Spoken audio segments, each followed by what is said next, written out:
오늘 23장 1절 2절 이 두 절의 말씀을 가지고 우리에게 주시는 하나님의 뜻을 함께 살펴보기를 원합니다.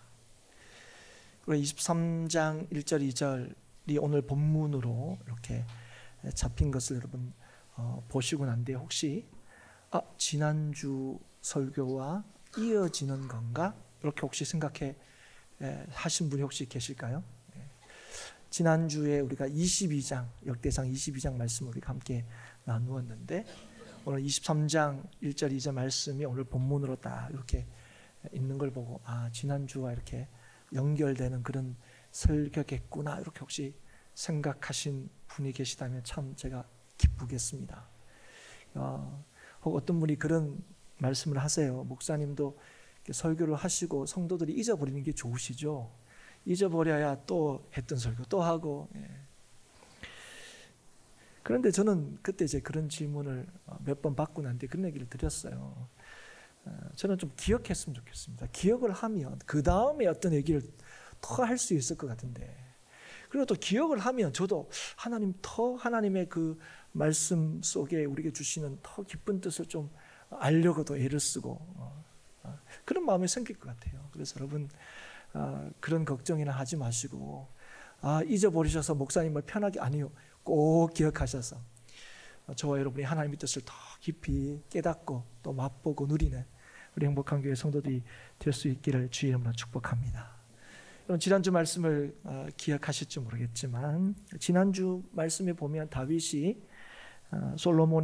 아들 솔로몬에게 성전을 지을 것을 당부하고 백성들에게도 솔로몬을 도와서 성전을 건축할 것을 독려를 합니다. 그러면서 다윗 자신은 성전 건축을 위한 준비를 죽을 때까지 하죠. 그가 그렇게 한 것은 그것이 하나님의 뜻이었기 때문에 그렇습니다. 사실 다윗은 자신이 성전을 직접 짓고 싶어 했습니다. 우리가 다 알고 있는 사실이죠. 그러나 하나님께서 그걸 허락하지 않으셨어요.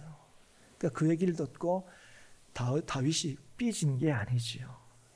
그 얘기를 듣고 다윗이 뭡니까? 끝까지 하나님의 뜻을 따릅니다. 그래서 솔로몬 네가 알아서 해라가 아니라 아들 솔로몬이 성전을 짓는 것이 하나님의 뜻이니까 나는 아들 솔로몬이 성전을 잘 지을 수 있도록 내가 준비해야 되겠다. 그래서 죽을 때까지 성전을 건축을 준비하는 다윗의 모습을 우리는 22장을 통해서 확인을 했습니다. 그래서 성도의 삶이란 것이 자신이 계획하고 목표한 바를 이루고 성취하는 데 있지 않고 하나님께서 원하시고 뜻하시는 바를 위하여 끝까지 헌신하고 충성하는 것임을 우리는 다윗의 이 모습을 통해서 확인했습니다. 그리고 오늘 우리가 읽은 이 23장 1절과 2절의 말씀은 바로 이것을 요약적으로 아주 핵심적으로 잘 보여주는 두 구절이라고 할 수 있겠습니다. 23장이 이렇게 시작되죠. 다윗이 나이가 많아 늙음에. 여러분 나이가 많아 늙게 되었다. 이 얘기가 좋게 들리는 분은 아마 아무도 없을 거예요. 나는 나이가 많아 늙었어. 이걸 기쁜 마음으로 얘기하시는 분도 흔치 않을 겁니다. 왜냐하면 나이가 많아 늙었다 하는 것은 인생의 마지막을 향해 가고 있다 하는 걸 뜻하고 또 인생의 힘들을 하나하나 잃어버리고 있다 하는 뜻으로 읽히기 때문에 그렇습니다. 그래서 나이가 많아 늙었다 하는 얘기를 할 때나 나이가 많아 늙었다 하는 얘기를 들을 때나 우리는 설렜던 감정이 드는 게 사실입니다. 실제로 그렇죠. 노년. 이 노년이라는 것은 우리가 이제까지 누렸던 것들을 하나하나 내려놓아야 할 그런 시기를 가리킵니다. 그래서 우리의 인생의 어떤 전성기라고 할까요? 우리 한참 때 우리가 흔히 아는 그 한참 때와 비교하면 우리의 이 노년이라는 거, 뭐 지금이 좋아, 뭐 이렇게 얘기하시는 분도 간혹 우리가 보기도 하지만, 그러나 우리 한참 때 이렇게 비교해 보면 상대적으로 초라하게 보일 수밖에 없는 시기가 바로 이 노년의 때입니다. 그래서 오늘 이 다윗이 나이가 많아 늙었다 하는 이 얘기를 읽으면, 야, 천하의 다윗도 누구나 거쳐야 할, 피할 수 없는 인생의 여정을 지나가고 있구나, 그렇게 이제 느껴질 수 있어요. 사실 우리 개역 성경, 우리 한글 성경을 보면 이렇게밖에 느낄 수가 없죠. 그러나 히브리어로 이 말씀을 이렇게 읽으면 다윗이 나이가 많아 늙었다 하는 이 표현은 그냥 단순히 시간이 흘러서 다윗도 늙게 되었다 하는 것을 의미하는 것이 아님을 알게 됩니다. 히브리어의 어떤 그 말이 가지는 뉘앙스라 그럴까요? 그걸 좀 감안해서 굳이 설명을 하면 이렇게 설명할 수 있습니다. 그가 누려야 할 연수를 다 채웠다 하는 의미를 가지고 있어요. 목사님, 그게 아닙니까? 그냥 그가 살 만큼 살았다는 의미 아닙니까? 아닙니다. 오늘 이 나이가 많아 늙었다 하는 이 표현은 사실은 믿음의 선진들의 마지막을 얘기할 때 자주 쓰였던 그런 표현인데요, 살아야 할 날들을 누리면서 살았다는 거예요. 여러분, 살아야 할 날들은 누가 정하십니까? 하나님께서 정하시는 거죠. 하나님께서 살라고 허락하신 그 날들을 끝까지 하나님의 복을 누리며 살았다는 거예요. 그게 다윗이 나이가 많아 늙음에라는 히브리어의 이 표현이 가지는 뜻입니다. 그리고 문맥상으로는, 여러분, 문맥상으로는 23장이 22장 다음으로 오는 거죠. 22장에는 뭘 얘기했다고요?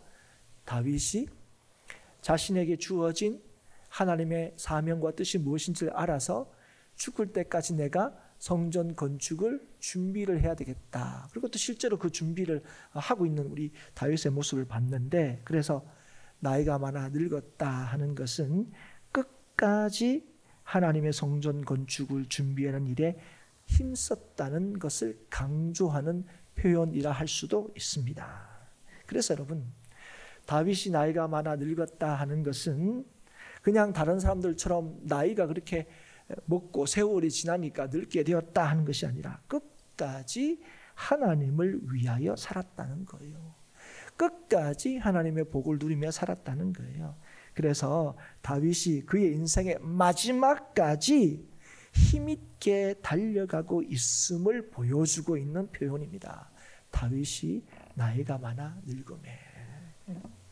여러분, 이 은혜가 저와 여러분에게도 동일하게 있을 수 있기를 주의 이름으로 축복합니다. 그래서 여러분, 그 다음에 보시면 다윗이 어떻게 했느냐, 아들 솔로몬을 이스라엘의 왕으로 삼았다, 이렇게 말씀하십니다. 그래서 여러분, 오늘 이 한글 성경을 보면 결국은 다윗도 나이가 드니까 아들한테 왕위를 물려줘야지. 근데 물려주는 게 아니고 어쩔 수 없이 이렇게 빼앗길 수밖에 없는 권력 이동, 권력 이양 할 수밖에 없는 것처럼 그렇게 얘기하지 않고 뭐라고 지금 쓰고 있습니까? 적극적으로 왕위를 물려준 것으로 표현하고 있는 것을 우리가 보게 됩니다.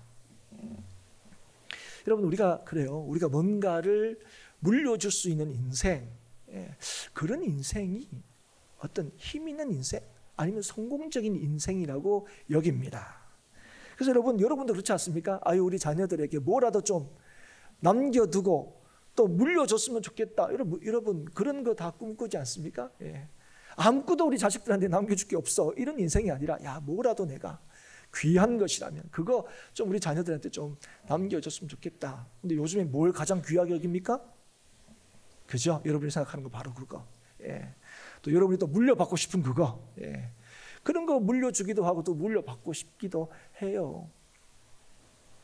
그래서 누가 뭘 많이 물려줬대 그러면 부럽기도 하고, 나는 물려 못 받으니까 난 내 자식들한테도 좀 많이 물려주는 그런 삶을 좀 살았으면 좋겠다. 하나님 좀 그런 삶을 좀 살게 해주십시오. 또 그런 기도를 또 하기도 하죠.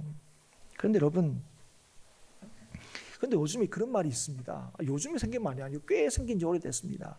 물려주는 건 좋은데 미리 물려주지 마라 얘기합니다. 여러분 그런 얘기 들으셨죠? 예. 여러분 그런 얘기 또 여러분이 직접 하시지 않더라도 이런 얘기가 들립니다. 예. 그리고 그게 또 틀리지 않은 현실을 우리는 살고 있습니다. 예. 물려주는 건 좋은데 미리 물려주지 마라. 물려줄 게 많은 인생이 대접받는 게 아니고 뭐라도 가지고 있어야 대접받는 게 요즘이다. 그런 얘기하면서 물려주는 건 좋은데 라고 끝까지 붙들고 있어요. 죽을 때까지 붙들고 있다가 자식들 다 둘러섰을 때 큰아들에게는 아파트를, 둘째 아들에는 땅을 이렇게 얘기를 하라고 이렇게 그렇게 얘기하죠. 지금 나이 많이 드신 미리 물려주신 분이 막 속이 뒤집어져가지고 막 얘기하잖아요. 그런 거 신문에도 얼마나 자주 나오는지 모릅니다. 그래서 여러분 참 늙는다는 게 이래저래 참 슬픈 일인 것 같아요. 그렇지 않습니까? 예.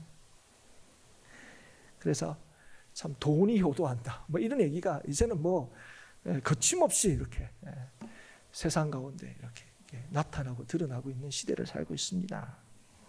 그런데 오늘 다윗은 어떡합니까? 나이가 많아 늙음에 아들 솔로몬을 왕으로 삼습니다. 여러분 이걸 통해서 우리가 뭘 알 수 있습니까? 그가 다윗이 왕권으로 왕위에 있음으로 그것으로 자신의 힘과 능력을 삼은 인생이 아님을 보여주고 있는 거예요. 그래서 여러분 그가 끝까지 뭘 하고 있습니까?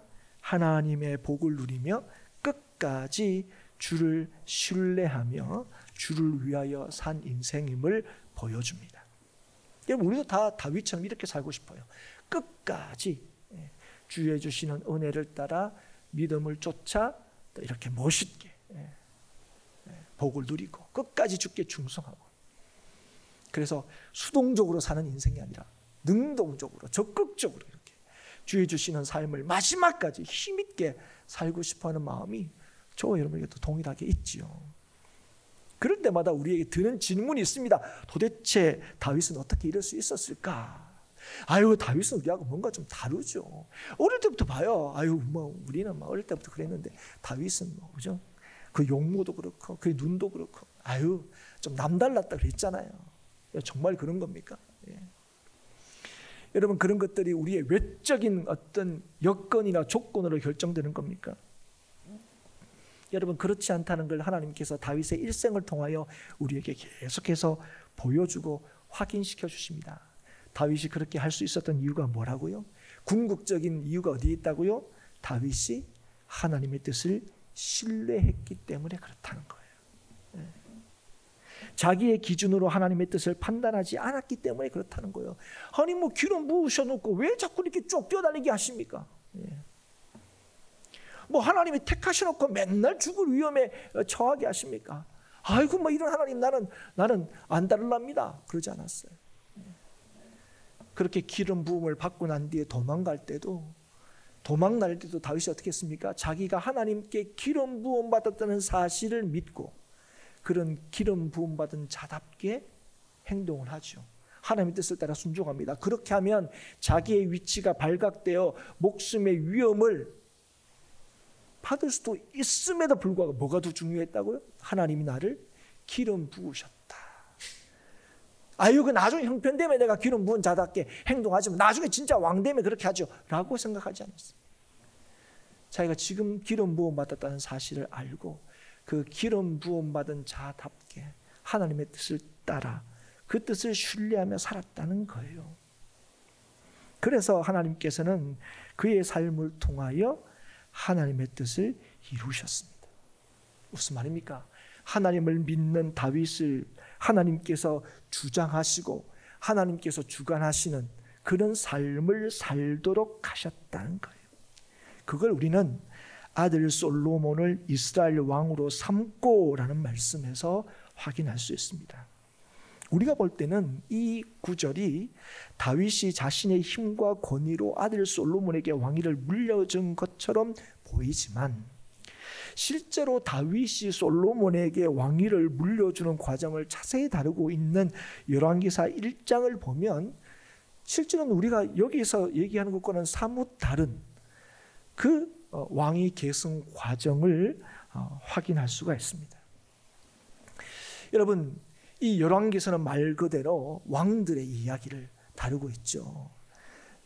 구체적으로는 사실은 솔로몬부터 시작이 되는 거지만 열왕기사 그 왕들의 이야기를 어떻게 시작하고 있냐면 다윗의 노년의 모습을 보여주면서 시작합니다. 용맹스럽고 지혜로웠던 다윗의 모습. 우리 사무엘서를 통해서 우리가 아는 게 뭡니까? 골리앗을 물리친 다윗. 기름 부은 자답게 자신의 위험을 아랑곳하지 않고 주의 뜻을 따라 그렇게 열심히 충성했던 다윗.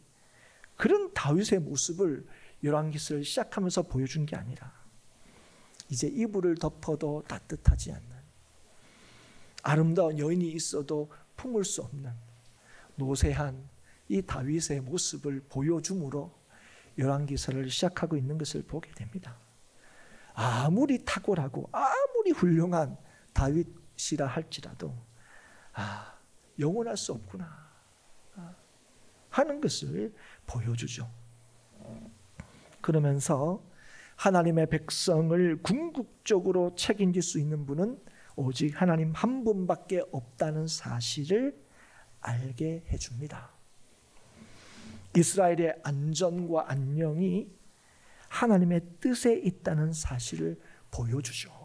그런데 그런 상황 속에서 스스로 자신을 높이고 왕이 되고자 하는 한 사람을 이 1장에서 동시에 보여줍니다. 그게 누구냐면 다윗의 아들 아도니아입니다. 아도니아는 스스로를 높입니다.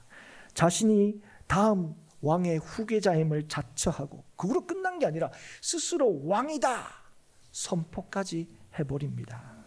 실제로 그는 당시의 왕위 계승 서열 1위였습니다. 1순위였습니다. 그리고 용모도 준수했다 기록하고 있습니다. 그러니까 사람들이 다윗 다음의 왕은 아도니아가 너무 틀림없다. 그래서 아도니아가 왕으로 선포했을 때 많은 사람들이 지지했습니다. 여러분, 사실은 권력이 어떻게 이동하느냐, 다음에 권력이 누구냐, 여러분 이게 얼마나 세상 사람들한테는 이게 중요한지 모릅니다.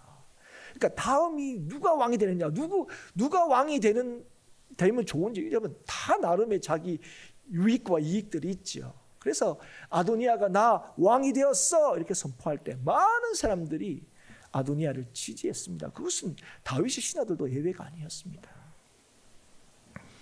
하지만 그럴 때에 다윗은 하나님의 뜻을 따라 다시금 맹세합니다. 그게 1장 30절이에요. 이런 상황에 대해서 어떻게 할 거냐, 바세바가 다윗을 찾아왔을 때 다윗이 한 맹세입니다. 1장 30절 이렇게 다윗이 얘기하죠.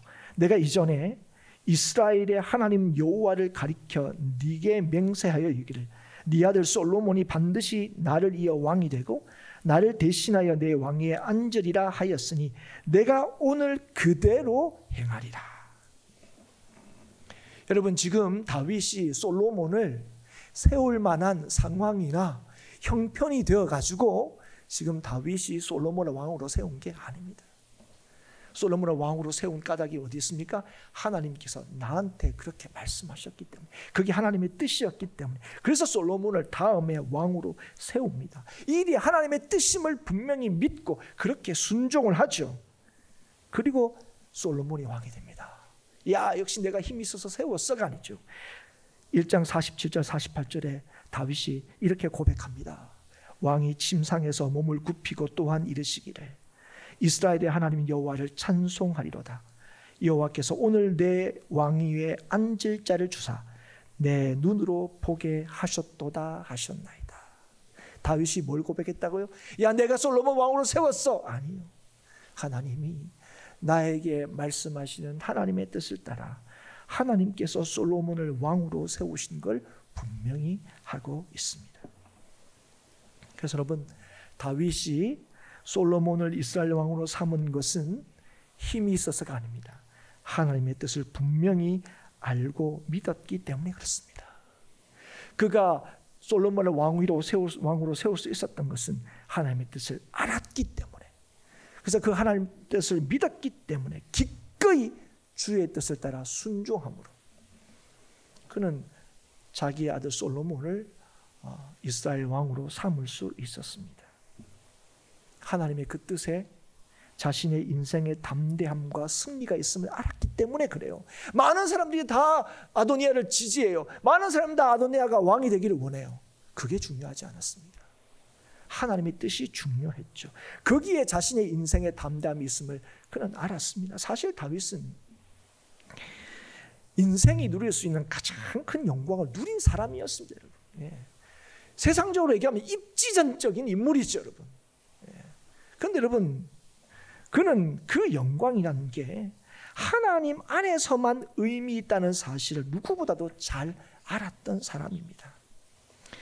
다윗은 자신이 가지고 있는 이 힘과 권력이 그게 자신의 영광이 아니라, 이게 영원한 것이 아니라, 이게 진짜 자기의 힘이 아니라 하나님을 믿는 믿음이 진짜 내 인생의 영광이고 영원한 것이며 이게 진짜 자신의 힘이라는 걸 알았습니다. 그래서 이 땅에서 누릴 수 있는 그 어떤 영광도 하나님의 영광과 견줄 수 없으며, 그래서 끝까지 주의 뜻을 따라 사는 것이 진실로 힘있고 복된 인생임을 알았습니다. 그리고 하나님께서는 그런 믿음으로 사는 이 다윗을 통하여 아무것도 더 이상 할 수 없을 것처럼 보이는, 이불을 덮어도 안 따뜻해, 이제 뭐 그런 거 있잖아요, 뭐 먹고 싶은 게 없어, 이런 때죠. 이제 뭐 다 산 것처럼 보입니다. 그러나 그때에도 뭐 하는 거예요? 그때도 인생의 진짜 복락과 힘이 어디 있는지 하나님께서 다윗을 통하여 분명히 보여주시는 거죠. 사랑하는 여러분, 우리의 인생의 능력이 하나님께 있다는 사실을 믿을 때 우리는 끝까지 힘있게 살아갈 수 있습니다. 왜 그렇습니까?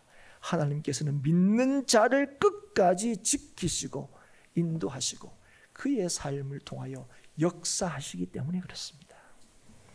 다윗이 솔로몬에게 왕위를 물려주는 이 일은 오늘 23장 1절에만 기록하고 있는 게 아니라 역대상에서 2번이나 더 언급을 하고 있습니다. 29장 마지막 장 22절에 가면 공식적으로 솔로몬이 왕위를 이어받는 대관식에 대해서 언급을 하고 있습니다. 그리고 28절에 보면, 같은 장 28절에 보면 다윗의 죽음을 언급하면서 다시 한번 솔로몬이 왕위를 계승받았다 하는 사실을 다시금 말씀하고 있습니다. 그런데 여러분, 이걸 왜 계속 얘기할까요? 뭐 한번 그랬으면 됐지. 이걸 왜 계속 언급할까요? 그것은 이게 성전 건축과 관련해서 굉장히 중요한 일이기 때문이었습니다. 왜 그러냐? 성전 건축은 준비는 다윗이 하지만 성전 건축을 실제로 하는 사람은 누구라고 그랬습니까? 다윗의 아들 솔로몬이었다는 거예요. 그래서 여러분, 솔로몬에 의해서 성전 건축이 실제로 이루어져요. 그래서 다윗이 아들 솔로몬을 이스라엘의 왕으로 삼았다, 다음 왕위를 물려줬다 하는 것은 다윗이 마지막까지 성전 건축 준비를 위하여 헌신했다는 것을 보여줄 뿐 아니라 실제로 외적인 건축 준비가 마쳐졌다는 것을 보여주는 거예요. 끝까지 그렇게 했다는 거예요. 마지막까지. 그래서 여러분, 2절에 보면 다윗이 어떻게 하느냐? 이스라엘 모든 방백과 제사장과 레위 사람들을 모았다, 이렇게 말씀하고 있습니다. 이게 무슨 말입니까? 이게 무슨 의미일까요? 그것은 성전 건축의 내적인 준비를 했다는 겁니다. 금을 모으고 건축 자재를 모으고 나무를 모으고 그랬는데 다윗은 그렇게 마지막까지 그렇게 했을 뿐 아니라 마지막까지 모두 했다고요? 지어질 성전을 섬길 사람들도 다윗이 뭐라고요? 준비를 했다는 거예요. 지어질 성전에서 하나님을 섬길 수 있는 조직을 정비했다는 거예요. 실제로는 크게 보면 27장까지 이 일들에 대해서 자세하게 기록하고 있습니다. 그래서 오늘 이스라엘 모든 방백과 제사장과 레위 사람을 모았더라 하는 이 일들이 실제로 어떤 일인지를 27장까지 자세하게 말씀해 줍니다. 그래서 오늘 1절, 2절 우리가 볼 때는 별것 없어 보이는 이 두 구주는 다윗이 하나님의 뜻을 따라 마지막까지 성전 건축을 위한 내적이고 외적인 준비를 했다는 것을 보여줍니다. 그리고 마지막까지 주의 뜻을 따라 헌신한 다윗을 통하여 실제로 이 일이 이루어지도록 하나님께서 역사하셨다는 사실을 동시에 이 말씀이 우리에게 보여줍니다.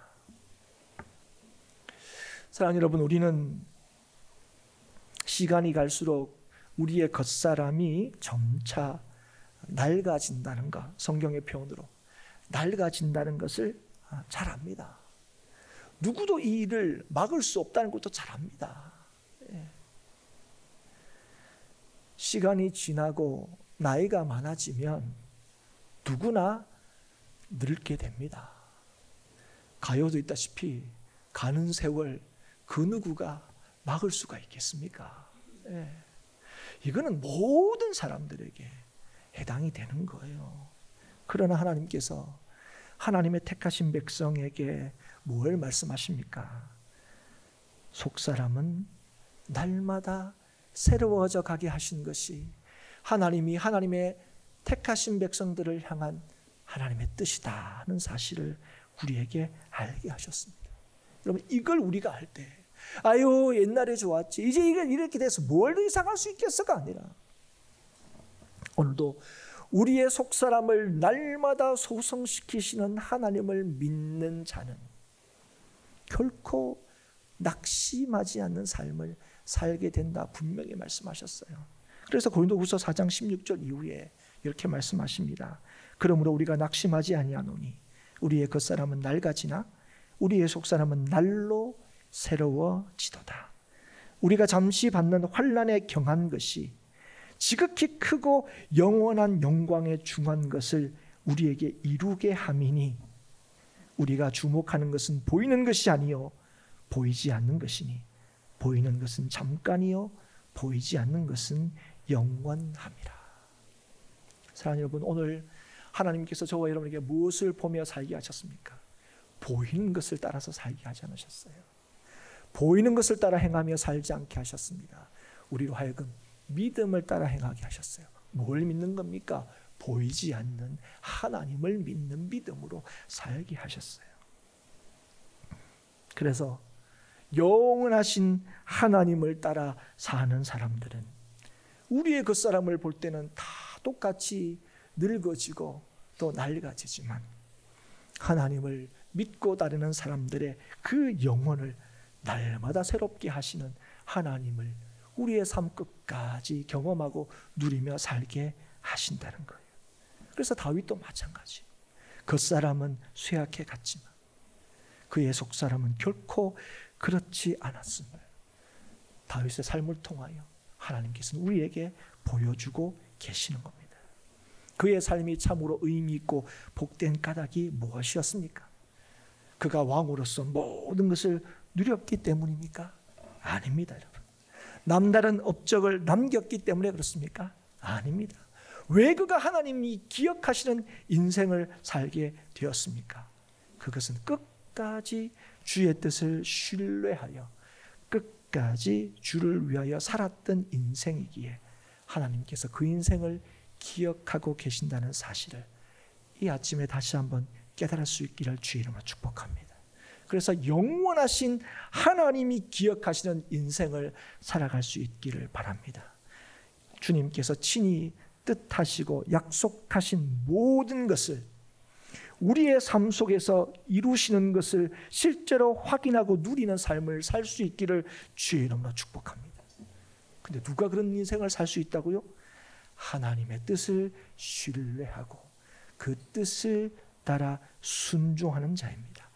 주님께 나의 힘과 능력과 소망이 있음을 믿는 자입니다. 하나님을 위하여 사는 것이 인생의 참된 목적임을 잊지 않는 인생입니다. 그래서 나의 삶의 정황과 조건과 힘이 아니라 오늘도 믿음으로 사는 사람입니다. 하나님을 기억하지 못하는 인생은 모든 것이 헛되다고 한 전도자의 고백을 기억할 수 있기를 바랍니다. 힘이 있을 때나 힘이 없을 때나 하나님을 믿고 하나님을 예배하는 인생이 참으로 능력 있는 인생임을 잊지 마십시오. 높을 때나 낮을 때나 주님 안에서만 우리의 인생에 일체의 만족이 있음을 여러분 꼭 기억하며 살 수 있기를 바랍니다. 그래서 어떤 순간에도 우리를 지으시고 우리를 영원토록 책임지시는 우리를 향하신 주의 뜻을 이루는 삶을 살아갈 수 있기를 축복합니다. 어떤 순간에도 주로 인하여 여전히 소망 있고 여전히 감사할 수 있는 삶을 살 수 있기를 바랍니다. 다윗과 같이 내가 왕년에는 하지 않고 다윗과 같이 마지막까지 주를 위하여 오늘을 살아가는 저와 여러분이 될 수 있기를 축복합니다. 그래서 주님께서 기억하시고 주님께서 친히 이루시는 삶을 언제나 누릴 수 있기를 바랍니다. 이것이 하나님을 믿고 주를 위하여 사는 자들에게 하신 주의 약속이고 실제로 우리에게 주시는 주의 복입니다. 이 복을 날마다 누리는 삶을 살 수 있기를 주의 이름으로 축복합니다. 기도하겠습니다. 하나님 아버지 참 감사합니다. 우리에게 복음을 주시